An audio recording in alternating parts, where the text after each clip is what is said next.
अन्दागालागाफोर दिनै 2025 मायथाइनि दिनै 26 दिनै बे सेप्टेम्बराव नोंथांमोना जोंनि बिटिआरनि जाय भट साननाय बेनि सोमोन्दै नोंथांमोना नुगासिनो दं गोबांथार निउसफोरनि गेजेरजों आरो माखासे ससियेल मिडियानि गेजेरजों जों नुदों दिनै आंबो नोंथांमोननि गेजेराव नैबे सावगारिखौ एबा बे भिडिअखौ माखासे टिभिफोरनि गेजेरजों आं कालेक्सन खालामनानै नोंथांमोननो बेखौ बर' बिमानि रावै आं दिनै नोंथांमोननो बेखौ लाबोदों अन्दागालोगोफोर जोंनि बे बिटिआर एबा बिटिसिआव जाय जोंनि थाखाय जेननाय आरो देरहानायखौ जोङो जोबथा दाबो मोनथ'वाखै जोंनि गेजेराव जेरै राजखान्थि हान्जानि दैदेनगिरि प्रमद आरो खाम्फा बरगयारी आरो बेजों लोगोसे जोंनि जाय सरान बर' आरो लोगोसे बिथांमोननि माखासे जेरै रेहन दैमारि बिसोर गासैखौबो नोंथांमोना नुगासिनो दं आरो चन्दन ब्रह्म आरो हाग्रामा महिलारिमोन बिथांमोननि गासैबो दैदेनगिरिफोरनि दैदेननाय आरो बिथांमोननि दैदेननायाव सोर जेनगोन सोर देरहागोन नोंथांमोना दिनै बेखौ नुगासिनो दं अन्दागाफोर हाग्रामा महिलारिया बिपिएफनि सासे जेरै दैदेनगिरि जानानै बिथाङा आवगायगासिनो दं प्रमद बर'आबो बे आवगायगासिनो दं जों नुगासिनो दं खाम्फा बरगयारी नाथाय बे ट्रायल जानांगौ बिथां इउपिपिएलनिफ्राय सरान बर' बियो आवगायगासिनो दङ बेजों लोगोसे आरोबाव रेहन दैमारि सार बिथाङा बिपिएफनिफ्राय बिथाङाबो आवगायगासिनो दङ चन्दन ब्रह्म बिथाङा ट्रायल जायनि थाखाय अन्दागाफोर नोंथांमोना नैबे माखासे सावगारिफोरनि गेजेरजों बिटिसिआव गासै 35 एबा 40नि गेजेराव बे सिटनि गेजेराव जाय हाग्रामा महिलारि बिथांनि आवगायबाय थानायखौ जों नुनो मोन्दों आरो प्रमद बर' बिथाङाबो आवगायबाय थादों दा बेनिखायनो जेननाय आरो देरहानायखौ जेब्ला जों बेलासि सम जागोन बे समाव जों गासैबो जेननायनि गुबै एबा फाइनालखौ जों मोननो मोन बेनिखायनो अन्दागाफोर नोंथांमोना बे सावगारिनि गेजेरजों मोजाङै मिथिनो लुबैब्ला नेबाय था आं नोंथांमोननो फारि फारि होलांबाय थागोन आरो बे बबे जायगायाव सोर बेसेबां देरहादों सोर जेनदों जेरै जोंनि गेजेराव जाय इउपिपिएलनिफ्राय दङ आरो बिपिएफनिफ्राय दङ आरो बिजेपिनिफ्राय दङ आरो बिदिनो एपिबिनिफ्राय दङ कंग्रेसनिफ्राय दङ आरो गुबुन गुबुन बे हान्जानि दोलोनि सुबुंफोर जोंनि बे बिटिआरआव गाव गावनि जेननाय आरो देरहानायखौ लानानै दिनै देरहासार जानो मिजिंथिनानै बिथांमोना नैबे भटआव दिनै नोंथांमोना बिनि रिजाल्टखौ जोङो नुनो मोनगोन बै अन्दागाफोर आरोबाव जोङो नेनानै थाबोनि नैबे सम आरो बोथोरखौ नोंथांमोना दसे होनाय जाबाय नोंथांमोना नुगासिनो दं सोर बेसेबां आवगायदों नैबे सावगारिनि गेजेरजों बिपिएफआ 21 आरो बिजेपिआ 5 आरो इउपिपिएलआ 6 आरो गुबुनफ्रा 0 बेफोर आवगायबाय थानाय उन जालांबाय थानायफोरखौ जोङो बे सावगारिजों नुनो मोन्दों बेनिखायनो अन्दागा आइ आफाद बिदा फंबायफोर दा जोंनि बे बिटिआरनि इलेक्सननि साननाय रिजाल्टनि हाबाफारिखौ नोंथांमोना नायनानै आरोबाव जोबनायसिम नेबाय थादों नोंथांमोननो आं बे सावगारिखौ आरोबाव सुंदे लाबोबावनाय जाबाय उननि फारिखौ जों नुलांगोन मोनसे गुदुं गुदुं खौरां नोंथांमोना आं बे खौरांखौ लाबोबावदों नै दासो जोङो बे नुबाय थानाय मानोना जाय अन्दागाफोर इउपिपिएल पार्टिनि खाम्फा बरगयारीया बेयो 2840 बे भटखौ मोन्दों आरो बेजों लोगोसे हाग्रामा महिलारिया बियो 2182 भट बे मोनगासिनो दं बे देबरगावआव हाग्रामा महिलारिया बियो नाथाय खाम्फा बरगयारीनिफ्राय बे उन जानानै दं जाय खाम्फा बरगयारीया इउपिपिएल पार्टि खाम्फा बिथाङा 3020 भट बे आवगायगासिनो दङ आरो चिरां दुवाराव हाग्रामा महिलारिया 2300 बे भटखौ मोननो हाबाय दा अन्दागालोगोफोर दिनै जोङो बिजों मिथिनो मोनो मानोना जोङो दा जोंनि बे रिजाल्टखौ जोङो मोनसिगोन मानोना बिपिएफआ 20 आरो इउपिपिएलआ 12 आरो बेबायदिनो माखासे जोङो साननाय हाबाफारिखौ नुगासिनो दं बिजेपिआ 7 आरो गुबुना 0 दा जोङो बे दिनैनि समाव जोंनि बिटिआर ओनसोलाव थानाय राजनिति हान्जानि बे दिनै साननाय हाबाफारि भट साननाय हाबाफारिया सोलिगासिनो दं आरो जोङो बे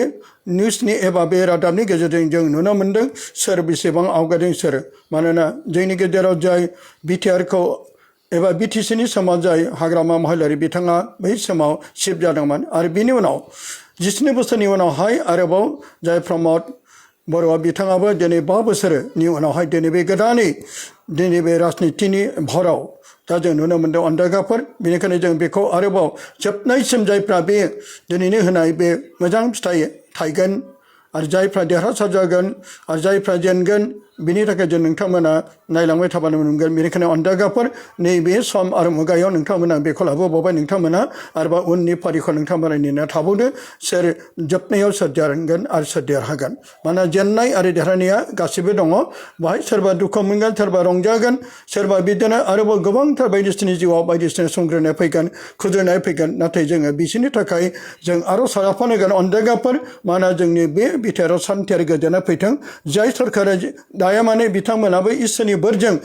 इसोरनि स्पिरिचुवेल जिउजों बिथांमोना दानो हानाय बे थांखिखौ लानानै जों साफ्रोमबो फोथायारि आइ आफा बिदा फंबायफ्रा जोंनि इसोरनाव बिनो थाखाय जोङो खावलायहरनाय थाबाय आरो जों फैगौ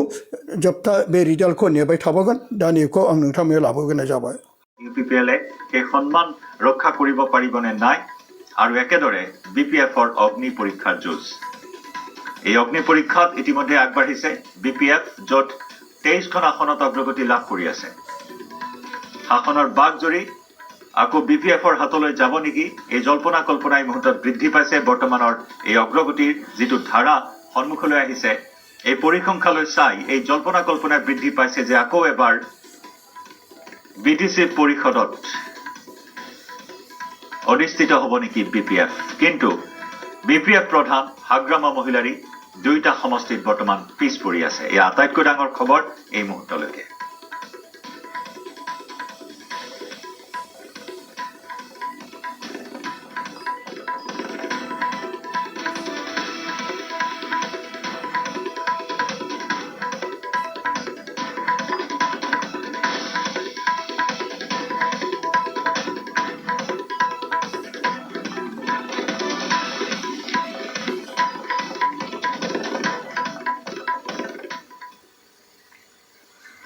পৰৱৰ্তী খবৰ পুনৰ ডোনাল্ড ট্ৰাম্পৰ শুল্ক আৰোপ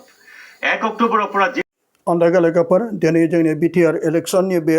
साननाय हाबाफारियाव नोंथांमोना बयबो नेगासिनो दं सोर देरहागोन सोर जेनगोन नाथाय बे आवगायलांबाय थानाय आरो उन जालांबाय थानायफोरखौबो जों गोबां ससियेल मिडिया आरो निउसफोरनि गेजेरजों टिभिफोरनि गेजेरजों जों बे मोन्दांथिखौ मोननो हादों सोर आवगायगोन सोर जेनगोन सोर देरहागोन अन्दागाफोर दिनै बेखौनो आं नोंथांमोननिसिम लाबोदों जाय DY 365 बे टिभिनिफ्राय नोंथांमोना बेखौ कालेक्सन खालामनो नोंथांमोना बेखौ होनाय जाबाय जेरै गुबुन गुबुन जायगाफ्राव बबे जायगायाव आवगायदों बबे जायगायाव उन जानानै दं जेरै BPFआ बेसेबां जानानै दं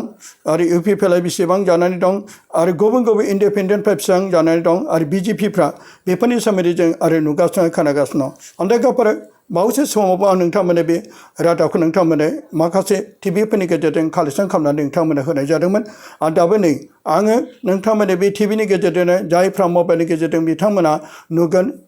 BPFआ 18 UPPLआ 11 BJPआ 6 आरो बेबायदिनो गुबुनफ्रा बिदिनोबो उन जालांगासिनो दं दा बेनिखायनो अन्दाग्रा गासै फोथायारिफोर जायफ्रा दिनैनि बे समाव जे बिटिआरनि सिङाव थानाय आरो गुबुन गुबुन जायगानि सोद्रोमाफ्राबो दिनै बे नायनायनि गेजेरजों मिथिनो मोनो अन्दागा लोगोफोर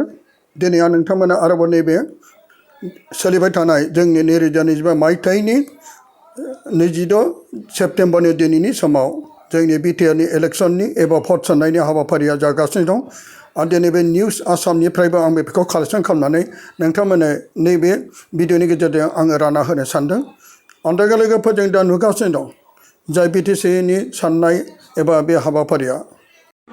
শেষ হৈছে UPPLৰ প্ৰাৰ্থীয়ে 2458টা ভোট পাইছে BPFে 7674টা ভোট পাইছে BPFৰ প্ৰাৰ্থীয়ে ইয়াত ব্যাপক অগ্ৰগতি অৰ্জন কৰিবলৈ সক্ষম হৈছে আৰু ৰৌতা সমষ্টি প্ৰথম ৰাউণ্ডৰ যি ভোট গণনা শেষ হৈছে ৰৌতা সমষ্টিত BPFে 3761টা পাইছে UPPLে 3264টা পাইছে অৰ্থাৎ 500মান ভোটত BPF আগবাঢ়ি আছে BTC নিৰ্বাচনৰ ফলাফলৰ যি ভোট গণনাৰ যি অগ্ৰগতি আমি খবৰ দি আছোঁ বনগাঁও সমষ্টি UPPL 2062টা ভোট BPF 1374টা ভোট BJP 905টা ভোট UPPLৰ প্ৰাৰ্থী আগবাঢ়িছে বনগাঁও সমষ্টি আমি মুকুট ৰাজ কৰ্মৰ কাষলৈ যাম মুকুট ৰাজ কৰ্ম আছে আমাৰ লগত পোনপটীয়া সম্প্ৰচাৰত মুকুট আপুনি ওদালগুৰি সমষ্টিত আছে 10টা সমষ্টি ওদালগুৰি জিলা 10টা সমষ্টি ওদালগুৰি জিলা 10টা সমষ্টি মুদৈবাৰী আমাৰ খবৰ কৰি BJP আগবাঢ়িছিল Bhergaon UPPL Bhairabkunda BPF Khoirabari BPF Nanoi চেৰফাং BPF Khalingduar UPPL Harisinga BPF ধনচিৰি BPF ৰৌতা BPF আৰু পাঁচনৈ চেৰফাং BPF শেহতীয়া এই তালিকা পৰিৱৰ্তন হৈছে নেকি কি খবৰ আহিছে হয় নন্দন আমি দেখুৱাইছোঁ যে যিটো 5 চেৰফাং সমষ্টিটো মাজবাৰীয়ে পৰে আৰু 5 পইণ্ট সময় বিজেপিয়ে অকৰি লাভ কৰিছে বিজেপিৰ দীপক বৰাই লাভ কৰিছে 1449 ভোট আৰু BPF